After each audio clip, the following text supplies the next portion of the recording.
Hi, this is Caroline Cobb with Wind Dancer Garden in Salem, Oregon. This time we're going to be talking about ornamental grass families, especially ones with seasonal interest. First of all, it's important to understand the characteristics of the grasses, especially the grass families, in order to have better placement and design in your landscape.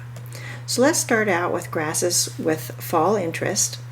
These are the warm season grasses. The first family is the Pennisetum family, or fountain grass as they're commonly known. These grasses will grow anywhere from a foot tall. This is actually the littlest one, is more like 9 inches tall. It's called Little Bunny. The one that has just been developed within the last few years is called Piglet, and it's in between the size of Little Bunny and Hamlin, so it makes the perfect border grass. It has full-size inflorescence, and it gets about a foot tall and a foot wide. Now, one of our favorite grasses is the Pennisetum Ornamental. This is another great border plant. Its claim to fame is that it actually starts blooming in June and blooms until frost. It's about 2.5 feet tall and 2.5 feet wide. When the seed heads first come out, they're kind of a pinkish purple color, and then they turn this tan shade, and they go with so many other plants. They look beautifully with coneflowers and asters, as you can see in this particular slide. If you want something just a little bit taller for the back of the border, tall tails would be a good choice. It gets about 4 feet tall, maybe 5 feet tall in bloom. Big, long inflorescence that look fabulous with other plants. Also in fresh arrangements, they're wonderful for that. Moodrey is a shorter, thicker, a little bit coarser leaved grass, maybe about 2 feet tall, 3 feet wide, and they're characteristically have this blackish purple inflorescence that is maybe about 7 or 8 inches long. And honestly, when you see this seed head with a little bit of dew on it or a little bit of frost, it's magical. Carly Rose is a patented variety that gets about 3 feet tall. And the wonderful thing about Carly Rose is that it has really, really pink, rosy pink inflorescence, and they're rather upright. Foxtrot is actually the tallest of the Pennisetum, getting about 5 feet tall. They have these large inflorescences that are about, I would say, 6 to 8 inches tall, long, but they also have this wonderful little white whisker on the end, which is intriguing. Pinstripe is a relatively new one for us. It's just been developed, and it has a variegated foliage, a very fine foliage. Ours is about 2 feet tall, maybe 2 feet wide. They might get a little bit taller than that. Ours are young enough that they haven't bloomed yet, but they're supposed to have sort of a tan-colored inflorescence, so I'm anxious to see how this one winters over and does for us in the Pacific Northwest. Another one that I'm testing the zone on is Pennisetum Princess Caroline. The literature says it's zone 7, so that should work in our area. It's absolutely the most stunning grass. Has this wonderful burgundy foliage, maybe about 3 feet tall, 4 feet wide. Has a great presence in the garden, and it looks fabulous in pots. Let's go to a different family now called Miscanthus, or the maiden grass. They have very distinct seed heads, and they're so graceful and beautiful all fall through the winter. They grow anywhere from, really about 2 feet to 12 feet tall. Most of them are green, but there are some variegated varieties, both banded, which means variegated across the leaf, or longitudinally. They are clumpers, and they generally grow best in zone 5 to 7, although I'm sure they will grow, some of them will grow a little bit in colder regions as well. This is a relatively new one for us. It's called Stardust, and I'm intrigued with this one because it's a banded variety with very fine leaves. It only gets about 2 feet tall so far in our garden, the foliage does, and then the seed heads that are a little bit smaller than the bigger Miscanthus get about 3 feet tall. So it's wonderful for a small garden or for a container.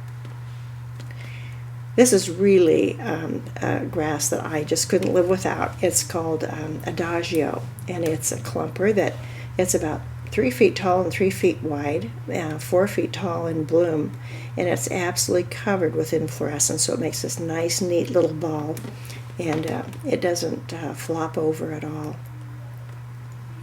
Another one that's a relatively new one is called Little Zebra. It's another banded variety, and I find that this variety actually comes out of the ground banded, which is unusual because usually it takes heat for them to band. This grass gets about 4 feet tall in bloom, about 2.5 feet wide, so it's quite tall and narrow. But the ends of the grasses bend over, so it has a real gracefulness about it. The blooms are a very nice deep burgundy, and they bloom in October, very late. Okay, this one is the 12-footer, 10 to 12 feet, depending on how much water it gets. But this grass actually looks like bamboo. It's a clumper, so the clump gets a little bit bigger each year, but it doesn't run. It has these wonderful-looking culms that, as the season goes on, the leaves on the bottom will turn a golden shade. You can just take those and tear them off so that you can see these beautiful culms. With the foliage on the top, and these also bloom late in October with pink inflorescence. This makes a fabulous screen because, like I say, it grows 12 feet in 1 year. Now let's switch over, no pun intended, to the panicum, which is also called switchgrass. And the switchgrass is a native prairie grass, so it's very hardy. Grows anywhere from 2 feet to 9 feet tall, depending on the variety that you get. The colors anywhere from green to blue to burgundy, and in the fall this wonderful golden orange burgundy shade. They're clumping and hardy down to zone 4. My very, very favorite so far is Cheyenne Sky, which is about 2 feet tall, 3 feet in bloom. Has bluish foliage that starts to turn orange and burgundy in about August, and has very light, airy purple panicles on the top, and it's just a stunning little grass. Nice for borders, nice in pots. This is one that I've had just 1 year. It's called Ruby Ribbons, and they really do have scarlet ruby blades starting in the summer. So far mine are about 3 feet tall. Amber Waves a little bit taller, and Huron Solstice a little bit taller yet, so you can choose your variety depending on the height that you want. This is Panicum Northwind, and it's not used very much, but you could use it a lot like you use Calamagrostis Carl Forrester, because it has much the same growth habit. It grows very tall and narrow, about 4 feet tall, and maybe just a foot wide. Has blue foliage until the fall, and then it turns this amazing golden shade. It has little panicles at the top, actually just right at the top of the foliage, not very much above it, but a wonderful plant for a choice along the side of the house where you don't have a whole lot of width. Molinia is a moorgrass. Again, you can get them from 1 to 8 feet tall. Mostly green in the summer, but they turn to the most delicious butterscotch yellow in the fall. They're very vase-shaped. They are upright. They hold their shape very nicely. And again, they are hardy to zone 4. The smaller one that we have is called Moorflame. It has very low basal foliage, and the seed heads appear in late July and then last all winter long. They reach about 2 to 3 feet tall, and again, beautiful yellow fall color. This is a really stunning grass, Molinia Sky Racer.